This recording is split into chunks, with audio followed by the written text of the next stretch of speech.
lanjut pembelajaran kita lagi, yaitu pembelajaran tematik. Masih tema 3, tokoh dan penemuan. Subtema 1, yaitu penemu yang mengubah dunia.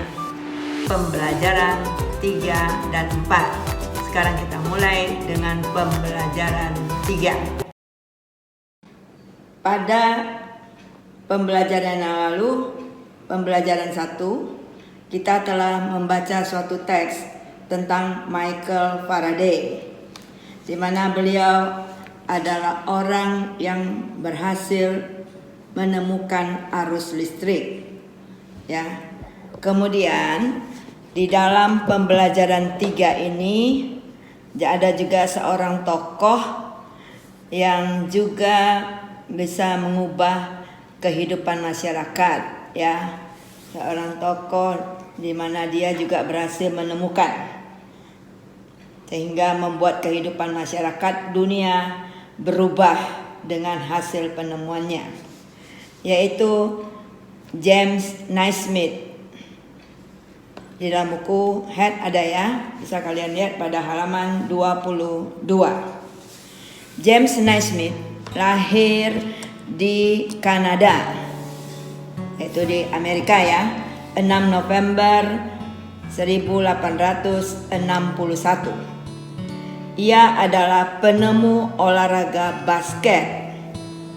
Naismith saat itu ditantang untuk mencari cara menghilangkan kebosanan yang dialami oleh murid-muridnya dalam pelajaran olahraga saat musim dingin. Terinspirasi oleh suatu permainan yang pernah ia mainkan sejak kecil di Ontario, Naismith kemudian menciptakan permainan yang kemudian dikenal sebagai bola basket pada tanggal 15 Desember 1891, jadi 1891. Jadi sudah 2 buah ya tokoh penemu yang membuat mengubah dunia. Teks yang seperti ini, jadi teks yang menceritakan tentang peristiwa penemuan ya sesuatu sehingga membuat masyarakat dunia bisa berubah. Ini kita sebut dengan teks eksplanasi ilmiah. Jadi apa itu teks eksplanasi ilmiah? Teks eksplanasi ilmiah ialah teks yang menjelaskan tentang proses terjadinya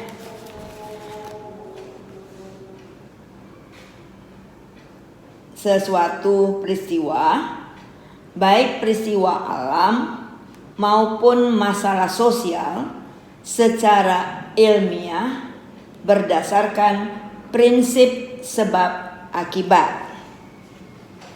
Jadi teks yang menampilkan atau menerangkan proses ya terjadinya sesuatu bisa bersifat ilmu pengetahuan, misalnya tentang gejala alam, tentang terjadinya pelangi, tentang proses penemuan arus listrik. Nah, itu namanya teks eksplanasi.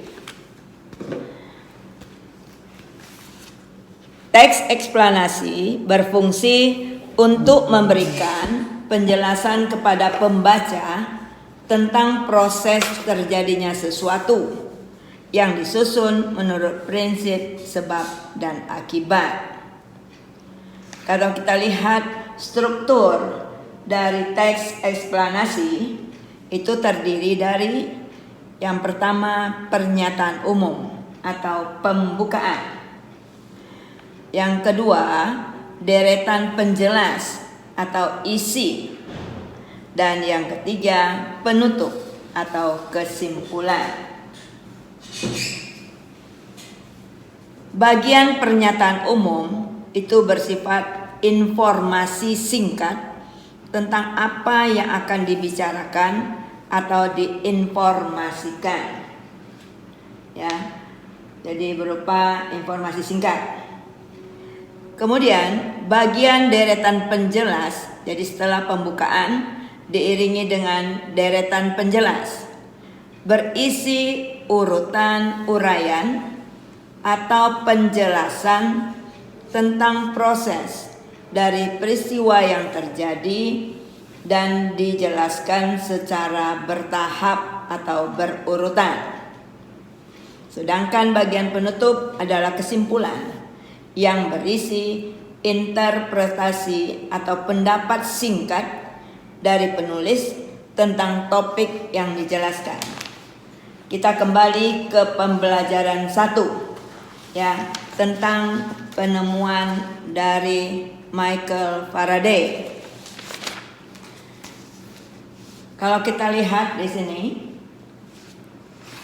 yang termasuk pembukaan ya, di sini ada pertanyaan, apa topik masalah yang akan disampaikan oleh penulis? Nah, kita jawab di sini topik masalah yang akan disampaikan oleh penulis yaitu tentang hasil penemuan dari seorang tokoh yang bernama Michael Faraday. Kemudian ya, jadi pembukaan ini menceritakan tentang biografi atau identitas dari Michael Faraday. Ya, dia lahir di mana, dia berkebangsaan apa, ya. Yang berikutnya deretan penjelas. Apa yang kamu ketahui tentang arus listrik? Nah, jadi yang kita ketahui tentang arus listrik, bahwa arus listrik itu adalah gelombang elektromagnetik, yaitu gelombang yang dapat merambat meski tidak ada media perantara. Bagaimana proses perjalanan arus listrik dari pusat pembangkit hingga sampai di rumah penduduk? Prosesnya, arus listrik itu berasal dari generator raksasa, ya, yaitu mesin pembangkit listrik.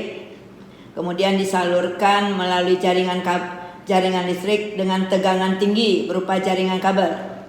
Jadi arus listrik yang keluar dari generator itu dialirkan melalui kabel pada menara-menara tinggi, kemudian menuju ke gardu penerima di berbagai daerah. Dari gardu baru dialirkan ke rumah penduduk dan berbagai tempat yang memerlukan. Jadi dari mesin pembangkit listrik, dari generator. Apa yang terjadi dengan arus listrik saat tiba di rumah warga? Arus listrik yang telah sampai di rumah warga disalurkan melalui rangkaian kabel, jadi melalui kabel juga, untuk masuk ke dalam rumah.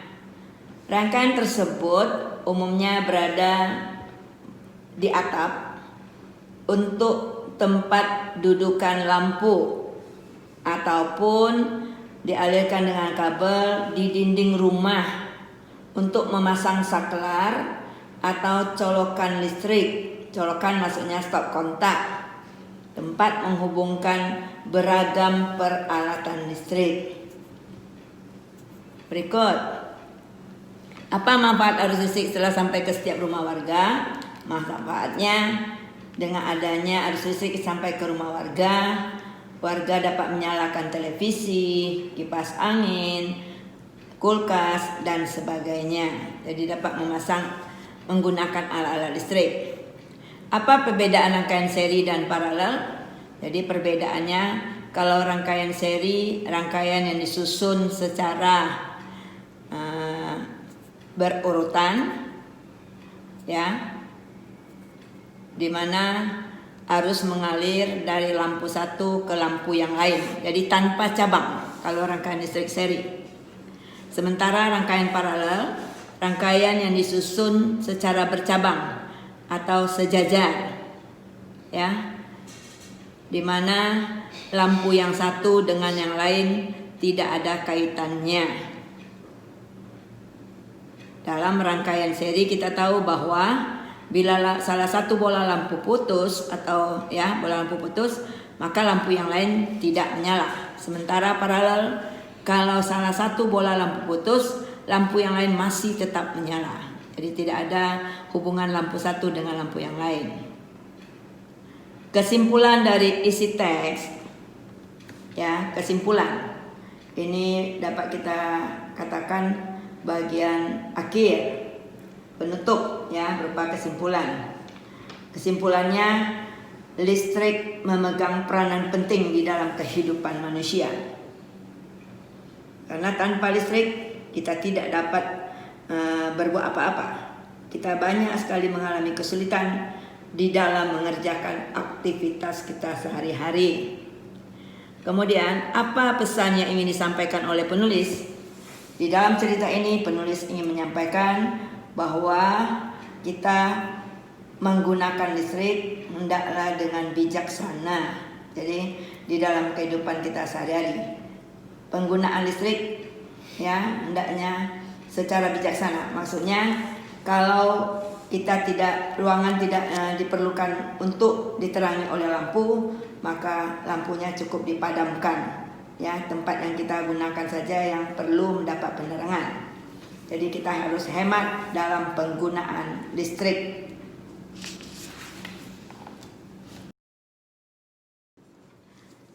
Di dalam pembelajaran 3 ini, kamu diminta juga untuk bisa menjadi seorang penemu cilik. Jadi kalau kamu dapat membuat suatu rangkaian, ya silakan, ya, minta bantuan sama orang tua. Ini juga hak kamu, harus mendapat perhatian dari orang tua, sehingga kamu bisa membuat rangkaian seri sederhana, ya. Kalau kita lihat di sini, dalam membuat rangkaian seri sederhana ini, tentu yang pertama kalian harus menyiapkan barang-barang atau alat-alat yang akan dipakai di dalam rangkaian tersebut.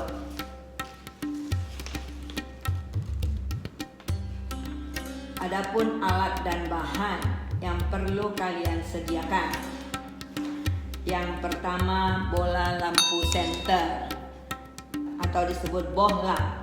Bohlam itu bola lampu, ya. Bola lampu pijar yang bulat, ya. Bukan lampu neon, bukan lampu tabung. Ini bola lampu ini sebagai penghasil cahaya. Jadi bisa kalian sediakan 2 buah. Kemudian sakelar kecil, sakelar, ya. Alat untuk menyambung dan memutus arus listrik. Jadi kalau di rumah kita menghidupkan lampu, kita tekan sakelarnya, ya. Lalu kalau tekannya ke depan, kemudian kalau kita matikan tekannya ke belakang. Jadi fungsi sakelar penghubung dan pemutus arus. Yang ketiga yaitu kabel, ya. Biasanya di dalam kabel itu terdapat kawat, di mana kawat yang digunakan untuk listrik adalah kawat tembaga. Kawat ini sebagai penghantar, meneruskan arus. Jadi arus listrik lewatnya melalui kawat atau kabel, ya. Berikut lalu baterai. Baterai ini merupakan sumber listrik. Sumber listrik maksudnya tempat yang mengeluarkan arus, ya. Segala sesuatu yang bisa mengeluarkan arus listrik disebut sumber listrik. Jadi sumber listrik macam-macam. Bisa baterai, bisa aki, bisa dinamo, ya, bisa generator, ya. Jadi kalau kita melakukan percobaan, kita cukup menggunakan sumber listrik yang kecil saja, yang tidak berbahaya, yaitu baterai. Ya, baterai yang 1,5 volt. Volt itu adalah tegangan listrik. Kemudian kalau ada juga boleh kalian sediakan tempat dudukan baterai supaya baterainya bisa dimasukkan ke dalam tempatnya, dan di sana juga ada 2 nanti tempat memasang kabel, ya, sehingga lebih mudah kalau kita menggunakan tempat dudukan baterai. Berikut lakban atau isolasi, yaitu untuk menyambung kabel kita menggunakan lakban, biasanya lakban warna hitam. Kemudian bisa juga papan triplek. Nanti percobaan itu letakkan di atas papan triplek, ya. Dan kemudian lem untuk menempelkan, misalnya tempat kedudukan baterai tadi di lem supaya bisa merekat pada papan triplek tadi. Jadi sana kita letakkan percobaan kita. Berikut tang itu alat untuk memotong kabel, ya, memotong kabel. Jadi tang atau bisa juga cutter. Berikut fitting, ya. Fitting itu tempat memasang bola lampu pijar, bola lampu yang bulat. Nah, itulah kira-kira alat-alat yang perlu kalian siapkan kalau ingin membuat suatu rangkaian sederhana. Coba lihat nanti di gambar, ada suatu rangkaian seri di mana di sana ada baterai, kemudian ada saklar, kemudian ada lampu, ya, lampu pijar, lampu bulat 2 buah, ya, kemudian kabel, ya, untuk menghubungkan ke baterai, baik ke kutub positif, bagian atas baterai yang menonjol itu kita sebut kutub positif, sedangkan bagian bawahnya kita sebut negatif. Jadi arus listrik mengalir dari kutub positif ke kutub negatif. Jadi harus dalam rangkaian tertutup, tidak boleh rangkaian terbuka. Kalau rangkaian terbuka berarti arusnya tidak bisa tersambung. Berarti arus putus, maka lampu tidak menyala. Ya. Di dalam melakukan percobaan ada panduan keselamatan kerja. Jadi yang perlu kalian perhatikan di dalam bekerja membuat rangkaian listrik.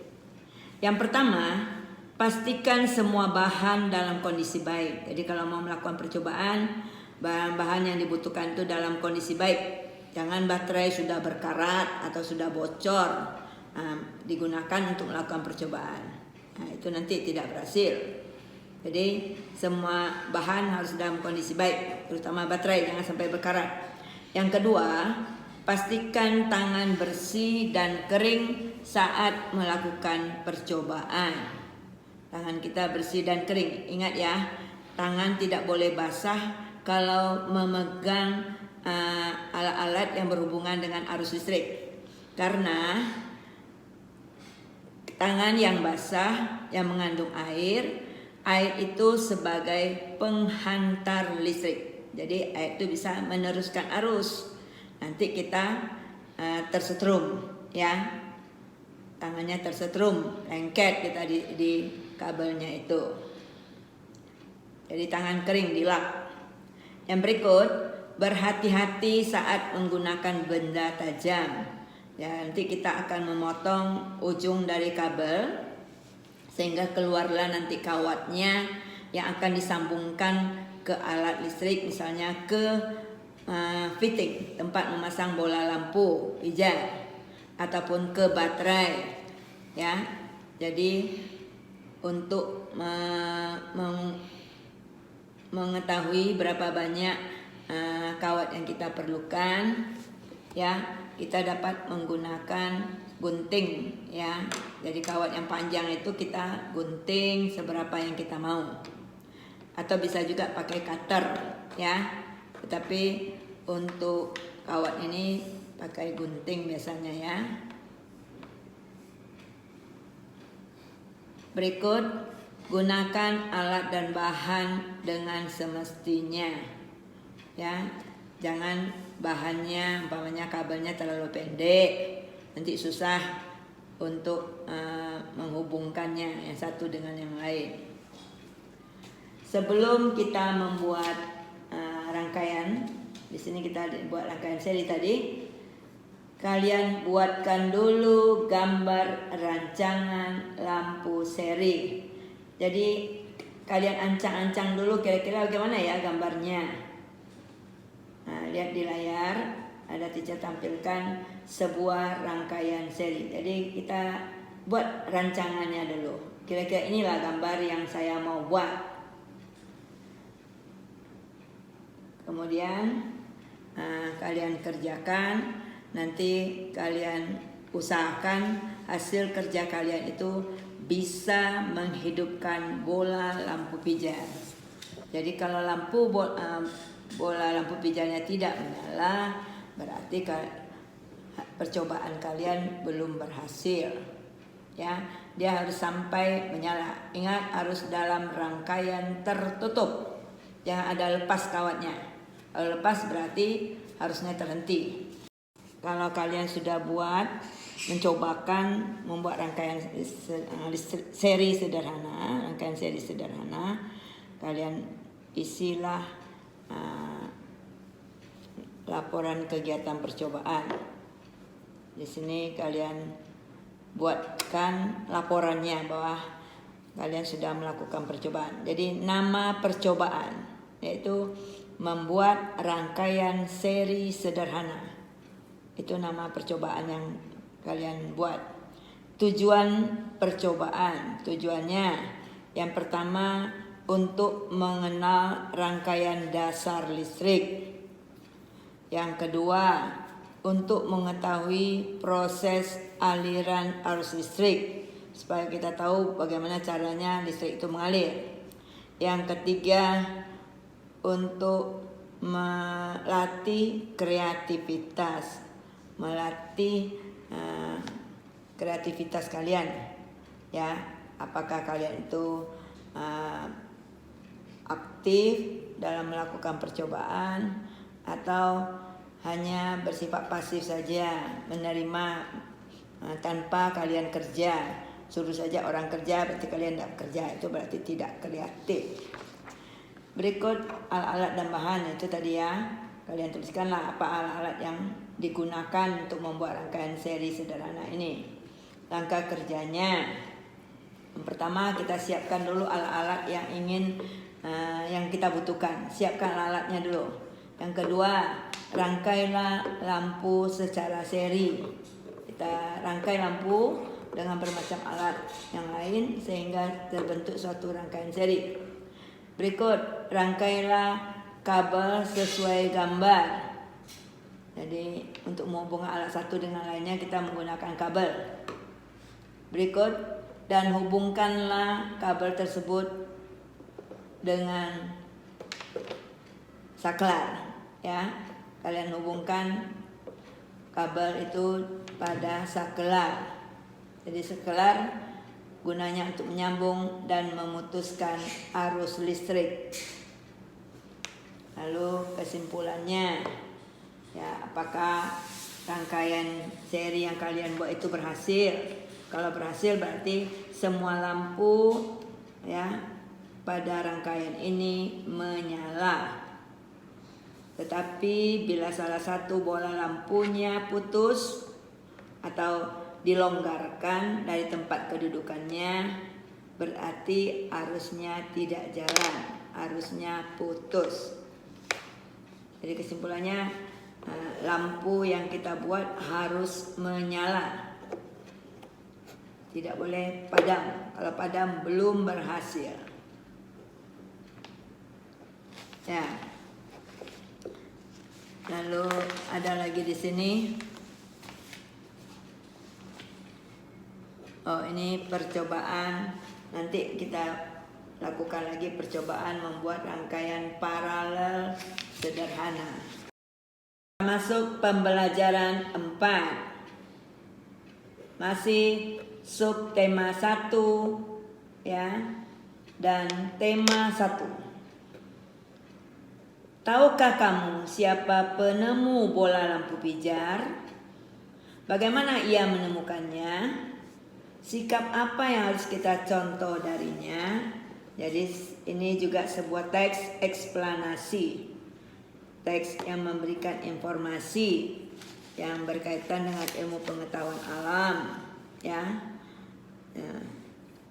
Jadi kita dapatkan satu penemuan lagi, yaitu Thomas Alva Edison, sang penemu bola lampu pijar. Jadi beliaulah yang pertama kali menemukan bola lampu pijar, lampu bulat. Pernahkah terbayang olehmu hidup tanpa penerangan? Setelah matahari terbenam, tentu akan sulit melakukan kegiatan di luar rumah karena lingkungan yang gelap gulita. Kegiatan di dalam rumah mungkin juga terbatas. Kita patut mensyukuri salah satu penemuan besar yang mengubah dunia. Penemuan bola lampu pijar oleh Thomas Alva Edison. Jadi bisa dilihat di layar gambar Thomas Alva Edison. Kemarin Michael Faraday. Lalu satu lagi penemu bola basket, James Naismith.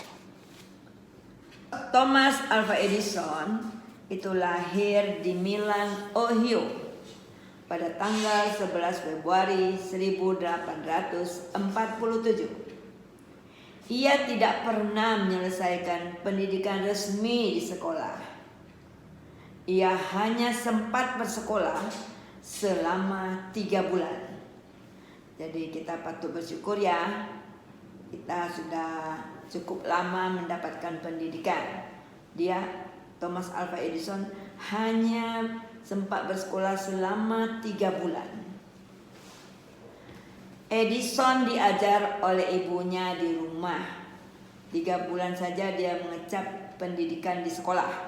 Kemudian dia diajar saja oleh ibunya.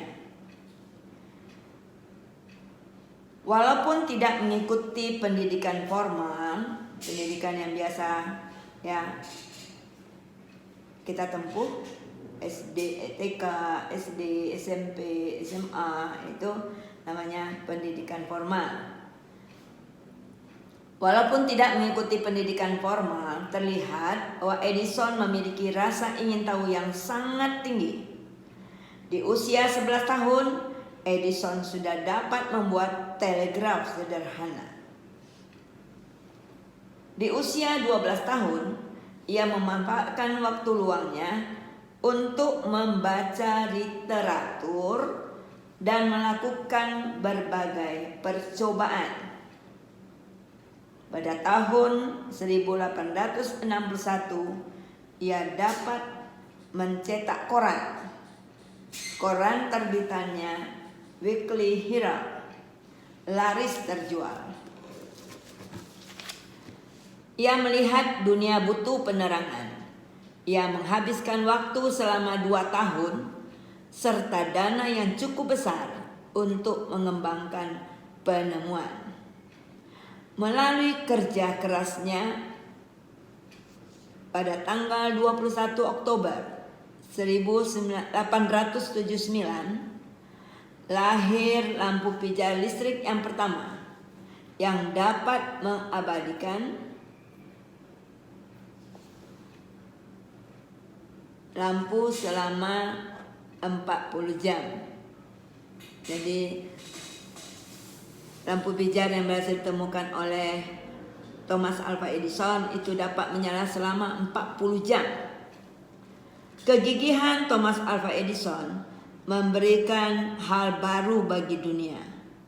Rasa ingin tahunya yang tinggi dan sikap pantang menyerahnya mampu untuk mengubah dunia menjadi lebih baik.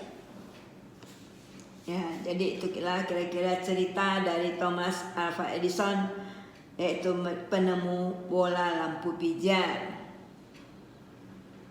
Nama teks yang menampilkan informasi kepada masyarakat banyak ini disebut teks eksplanasi.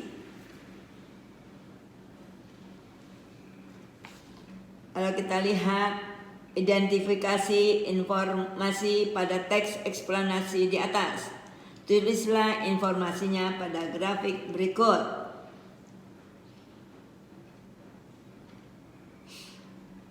Ya, di sini pada paragraf 1 topik masalah. Apa yang dibahas pada teks di atas, teks tentang Thomas Alva Edison?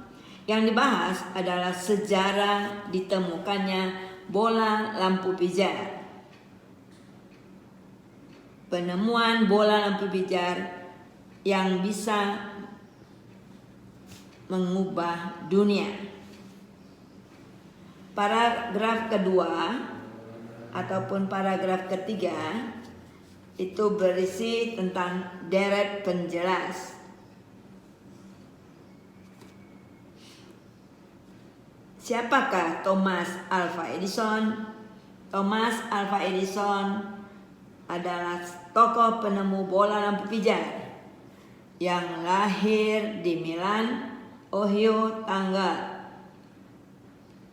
11 Februari 1847. Berikut yang ketiga, deret penjelas. Jadi tadi sudah kita lihat struktur dari teks eksplanasi. Yang pertama pembukaan, yang kedua deretan penjelas, yang ketiga baru kesimpulan. Paragraf ketiga, bagaimana Thomas Alva Edison menemukan bola lampu pijar? Thomas Alva Edison menemukan bola lampu pijar berarti dia melihat dunia butuh penerangan. Untuk itu dia terpaksa membuangkan waktunya selama 2 tahun dan mengeluarkan dana yang cukup besar, sehingga ia berhasil menemukan bola lampu pijar tanggal 21 Oktober 1879.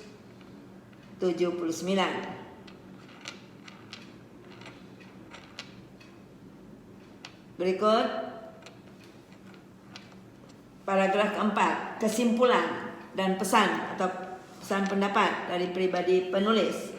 Apa yang dapat kamu simpulkan tentang sikap Thomas Alva Edison? Jadi sikap yang dapat kita tampilkan adalah Thomas Alva Edison itu seorang yang gigih, yang haus akan ilmu, kemudian serta sikap pantang menyerah. Inilah yang harus kita tantang, ya.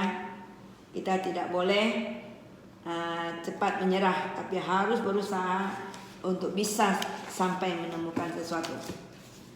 Thomas Alva Edison tidak pernah menyerah, walaupun sering mengalami kegagalan. Bagaimana dengan kamu? Apa yang akan kamu lakukan ketika kamu mengalami kegagalan? Jadi sikap kita hendaknya sama dengan Thomas Alva Edison, tidak pernah menyerah, mau selalu berusaha, ya, karena kegagalan merupakan kunci untuk mencapai kemajuan. Di sini ayo berdiskusi, jadi kalian diminta berdiskusi ya di rumah, ya, sama orang tua. Dengan ditemukannya lampu pijar, saat ini kita dapat melakukan berbagai hal di malam hari, seperti yang dilakukan oleh Siti dan adiknya berikut. Dan kita lihat sini, lampu pijar hadiah dari ayah. Setiap malam hari pukul 19.00 sampai pukul 20.00, Siti dan adiknya selalu belajar. Mereka belajar dengan menggunakan lampu belajar. Lampu belajar itu adalah hadiah dari ayah 6 bulan yang lalu.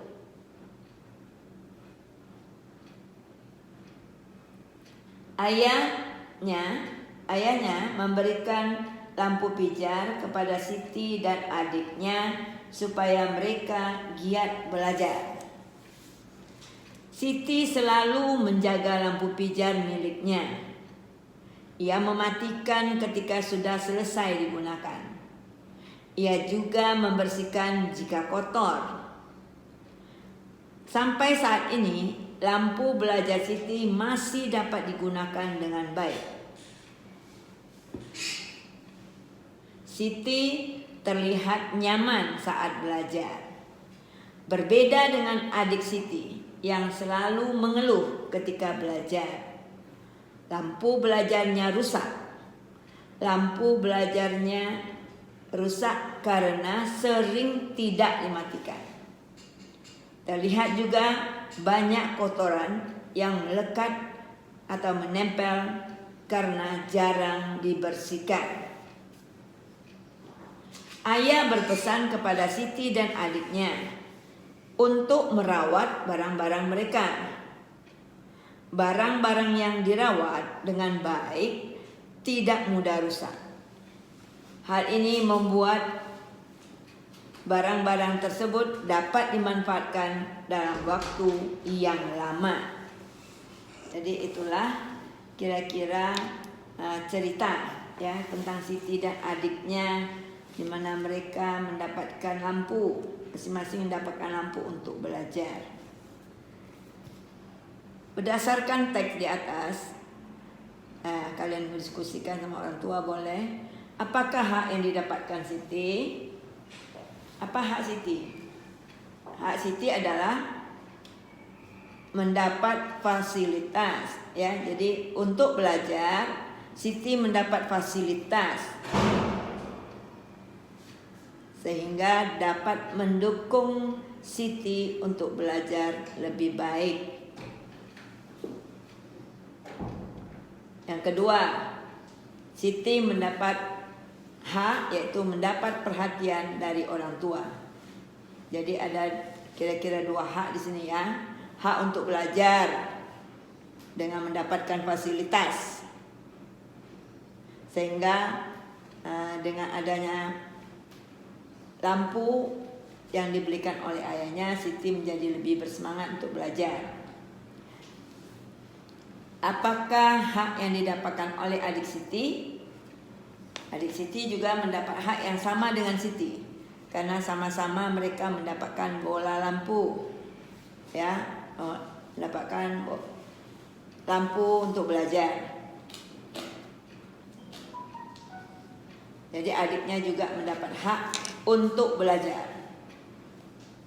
Apakah Siti telah menggunakan haknya dengan tanggung jawab? Ya, karena lampu belajar yang diberikan oleh ayahnya dijaganya dengan baik dengan cara mematikan lampu jika tidak digunakan. Ketika kotor, lampu dibersihkan. Jadi ini termasuk tanggung jawab Siti di dalam penggunaan barang. Yang berikut, apakah adik Siti telah menggunakan haknya dengan tanggung jawab? Jawabannya tidak. Mengapa? Karena lampu belajarnya rusak akibat dari ia sering menggunakan tanpa mematikan. Dan jarang pula Siti membersihkannya. Berikut, apa manfaatnya ketika kita menggunakan hak kita dengan tanggung jawab? Manfaatnya kalau kita menggunakan hak kita dengan penuh tanggung jawab, maka orang lain akan menghargai kita. Kita selalu dipercaya oleh orang lain dan menjaga hubungan baik dengan orang lain. Jadi hubungan baik kita dengan orang lain tetap terjaga. Itu kira-kira hak. Ya, setelah kita melaksanakan hak, kita akan dengan penuh tanggung jawab. Itulah kira-kira manfaat kita menggunakan hak dengan penuh tanggung jawab. Berikut,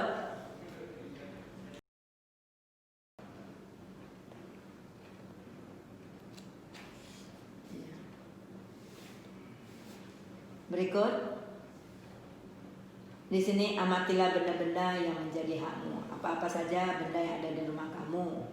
Misalnya ada sandal, ada sepatu, ada meja belajar, atau yang lain-lainnya.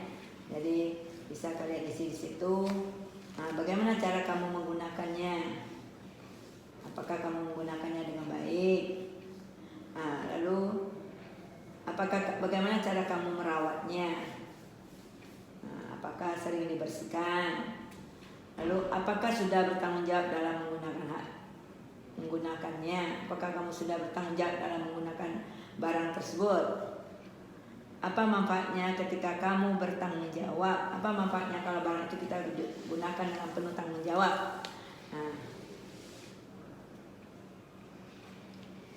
jadi di sini dapat kita simpulkan, kita harus bertanggung jawab ketika menggunakan barang-barang tersebut.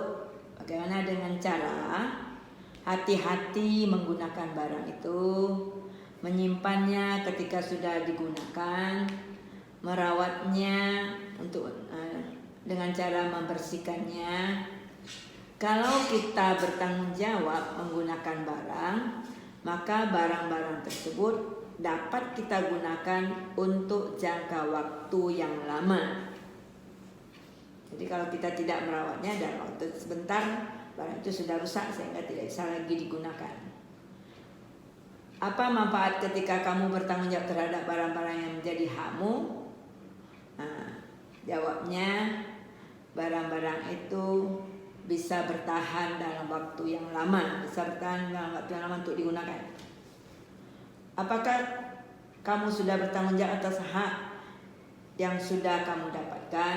Ya, berarti kita sudah bertanggung jawab dengan hak yang kita dapatkan. Kalau kita selalu berusaha untuk merawatnya. Pembelajaran kita telah selesai, yaitu pembelajaran 3 dan 4.